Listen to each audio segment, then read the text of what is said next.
Tak ada yang bisa menduga apa yang bisa ditemukan dalam sebuah perjalanan, termasuk dalam perjalanan hidup. Berbagai hal yang ditemukan semestinya disikapi sebagai sebuah pembelajaran. Seperti di pagi ini, meski di tengah kesibukan luar biasa, ternyata aku berkesempatan dipertemukan dengan Komplek Pasarean Astono Mulyo yang terletak di Gambiran, Umbul Harjo, Kota Yogyakarta. Di Komplek Pasarean Astono Mulyo ini, banyak sekali tokoh-tokoh Mataram yang dikebumikan. Salah satunya adalah Ki Juru Kiting. Siapakah beliau? Berikut petikan kisah mengenai Ki Juru Kiting yang bisa dihimpun Senyum Indonesia dari berbagai sumber.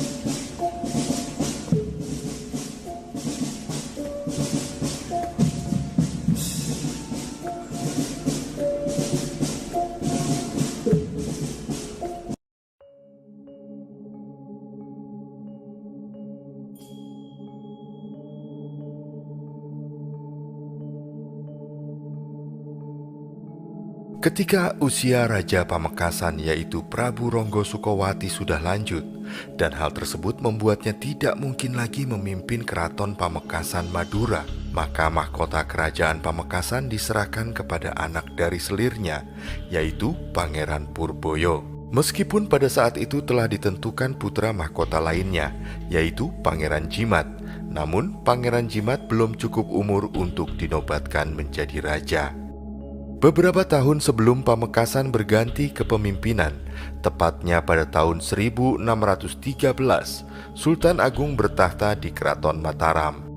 Sultan Agung memiliki ambisi untuk memperluas wilayah kekuasaannya. Selain memperluas daerah kekuasaan, Sultan Agung juga ingin mengusir pasukan kolonial dari bumi Nusantara. Para penguasa di Madura kala itu masih terhitung merupakan satu keluarga. Sebab hal tersebut, kerajaan-kerajaan di Madura bersatu padu dalam menghadapi pasukan Mataram. Pangeran Ronggo Sukowati, meskipun sudah berusia lanjut, masih turun ke medan perang untuk mendampingi putranya berperang. Pangeran Ronggo Sukowati berperan memberi petunjuk-petunjuk kepada pasukan Pamekasan yang bergabung dengan pasukan Sumenep, Madegan, Blega, Arosboyo, dan Kadipaten Mlojo. Pada tahun 1624, Kerajaan Mataram mengirim 500 pasukan untuk mendarat di pantai barat pesisir Bangkalan. Pasukan perang Kerajaan Mataram dipimpin oleh Panglima Perang Pangeran Suyono dan Pangeran Slorong. Tak gentar, Kerajaan Gabungan Madura menyiap-nyiagakan 6.000 prajurit untuk bersiap memberikan perlawanan. Pertempuran berlangsung dengan sengit, namun karena kalah jumlah, Pangeran Suyono, Pangeran Slorong, dan 16 orang pemimpin pasukan Mataram gugur. Ketika mendapati kenyataan bahwa para pemimpin laskar perang mereka telah tewas, maka pasukan Mataram mundur dan membawa jenazah para pemimpinnya ke tengah laut. Dari tempat tersebut, mereka mengirimkan utusan untuk melaporkan segala hal yang terjadi kepada Sultan Agung di pusat pemerintahan Keraton Mataram. Sultan Agung menjadi sangat berang saat mendengar bahwa kedua panglima perang andalan Mataram terbunuh dalam pertempuran dengan pasukan gabungan Madura yang banyaknya 6.000 orang. Untuk membalas kekalahan itu, Sultan Agung memberikan perintah kepada panglima perang yang sudah berusia lanjut bernama Panglima Ki Juru Kiting untuk segera menuju ke Madura. Panglima Ki Juru Kiting terkenal dengan julukan Macan Mataram. Beliau merupakan putra dari Ki Juru Mertani. Ki Juru Kiting memang secara fisik sudah tua, namun kemampuannya dalam menghadapi musuh masih bisa diandalkan. Dalam peristiwa penyerangan Madura itu, Ki Juru Kiting dikenal berperang dengan tidak mengenal ampun. Beliau dikirim bersama ribuan pasukan Mataram. Pasukan perang Mataram di bawah pimpinan Panglima Ki Juru Kiting bergabung dengan sisa-sisa pasukan Mataram yang berada di tengah lautan untuk menaklukkan Madura. Pada tahun 1624, Panglima Ki Juru Kiting bersama pasukannya mendarat di pantai Madura Barat. mereka akan meneruskan misi panglima sebelumnya, yaitu menaklukkan Madura sekaligus membalas kematian para panglima yang gugur sebelumnya. Ki Jurukiting tak mau gegabah. Beliau tidak langsung melakukan serangan, tapi terlebih dulu Panglima Ki Jurukiting menyebarkan mata-mata yang membaca situasi di sekitar Madura. Pada saat itu, pasukan Madura yang semula bersatu dan bergabung ternyata kembali berpisah dan fokus menjaga daerahnya masing-masing, sehingga Panglima Ki Jurukiting lebih mudah menghadapi mereka. Dalam pertempuran yang dahsyat di Madura Barat, kedua pihak mengalami banyak kerugian, baik jiwa maupun harta. Akhirnya, serangan pasukan Mataram yang kekuatannya berlipat ganda itu tidak dapat ditahan lagi oleh pasukan Madura Barat. Adipati Mlojo terbunuh di medan perang. Adipati Blego melarikan diri, tapi kemudian beliau tertangkap pasukan Mataram dan dibunuh di Jurang Rejo. Pangeran Mas Raja di Arosboyo melarikan diri ke Bantam. Oleh Sultan Bantam, beliau diserahkan kepada Sultan Agung di Mataram. Pasukan Sumenep mempertahankan diri dengan keberanian yang tiada tandingannya. Karena musuh yang dihadapinya itu sangat besar, maka banyak pasukan Sumenep yang gugur. Untuk menyiasati keadaan ini, Raja Sumenep Pangeran Cokronegoro I, yaitu menantu dari Pangeran Ronggo Sukowati, pergi melaporkan apa yang terjadi kepada Sultan Demak. Namun malang nasibnya, setibanya di Palakaran Sampang, Pangeran Cokronegoro I ditangkap dan dibunuh oleh pasukan Mataram. Sedangkan Raden Bugan, yaitu putranya yang masih berumur 3 tahun, sempat dilarikan dan kemudian diserahkan kepada Sultan Cirebon oleh pengikutnya. Raden Bugan dikirimkan ke Mataram untuk diberi pelajaran adat istiadat keraton. Pada akhirnya, Raden Bugan diperintahkan ke Sumenep untuk menduduki jabatan bupati di sana. Di Pamekasan, Ki Jurukiting mendapat perlawanan hebat dari pasukan yang dibentuk oleh Pangeran Ronggo Sukowati. Dalam pertempuran tersebut, mereka tak mengenal mundur walau selangkah pun. Para prajurit pria berada di posisi depan, sedang para prajurit wanita berada di posisi belakang. Sebab bila ada prajurit pria di belakang, maka itu berarti lari dari medan perang, dan para prajurit wanita yang ada di belakangnya segera menghabisinya. Seluruh rakyat ikut berjuang dengan gigih, lebih baik mati daripada hidup dijajah. Rakyat Keraton Pamekasan pantang mundur walaupun kekuatan musuhnya berlipat ganda. Dalam pertempuran itu, di antara mereka banyak yang gugur, termasuk Pangeran Ronggo Sukowati beserta para istrinya, Pangeran Purboyo, Pangeran Jimat serta para abdi keraton. Oleh karena itu, peristiwa penyerangan pasukan Mataram ke Pamekasan disebut juga sebagai perang habis-habisan, yang dalam bahasa Jawa sama artinya dengan puputan. Dengan demikian, perang besar di Madura tersebut dikenal juga dengan Perang Puputan.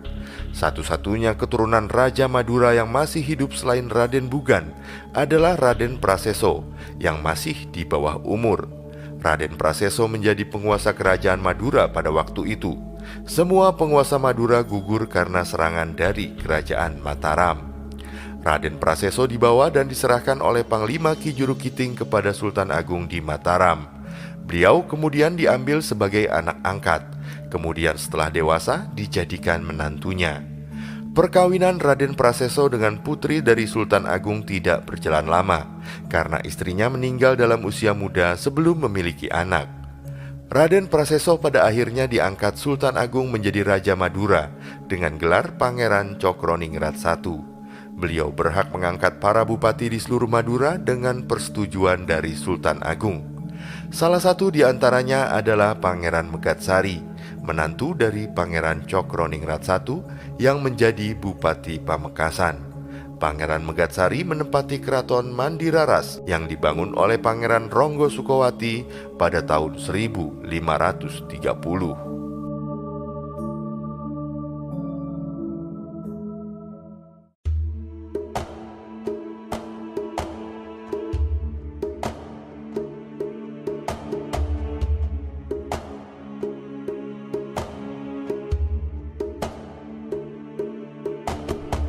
Lalu mengapa di awal tayangan tadi aku katakan bahwa ini pertemuan yang tidak disengaja? Sebabnya adalah karena ban kendaraanku mendadak kempes di sekitar area makam. Dan ketika sedang diperbaiki, aku melihat sebuah papan nama yang menunjukkan ke area komplek makam Astono Mulyo ini. Secara keseluruhan, area kompleks makam ini terbilang cukup luas dan banyak terisi makam-makam para tokoh.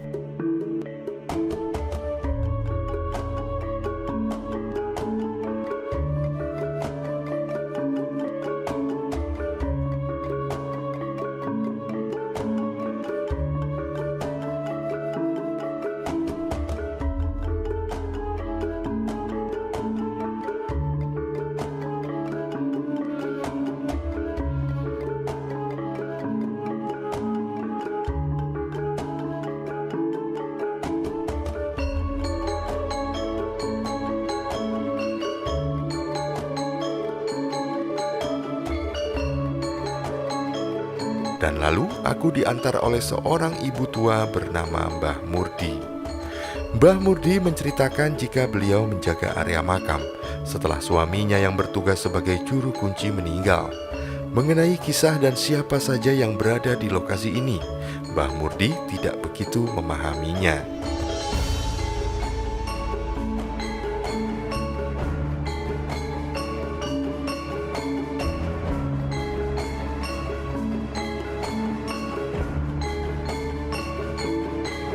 Lokasi pasarean dari Ki Juru Kiting berada di sudut utara bagian barat dari komplek makam, dinaungi sebuah pohon tua yang sangat estetik.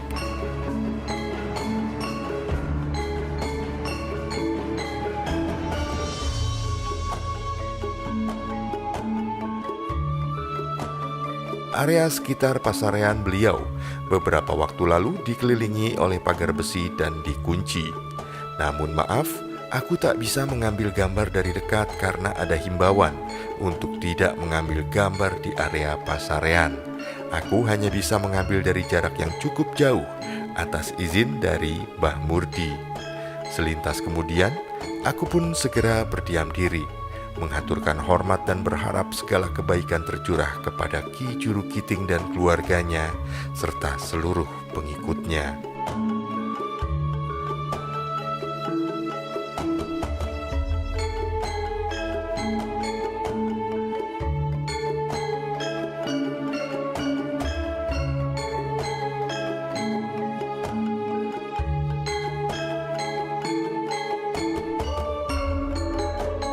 Setelah aku rasa cukup, aku segera meninggalkan area komplek pasarean Ki Juru Kiting. Mbah Murdi masih menceritakan berbagai hal mengenai pengalaman-pengalaman mendiang suaminya yang dahulu merawat pasarean ini. Semoga beliau pun mendapat tempat yang layak di sisi Sang Maha Gusti.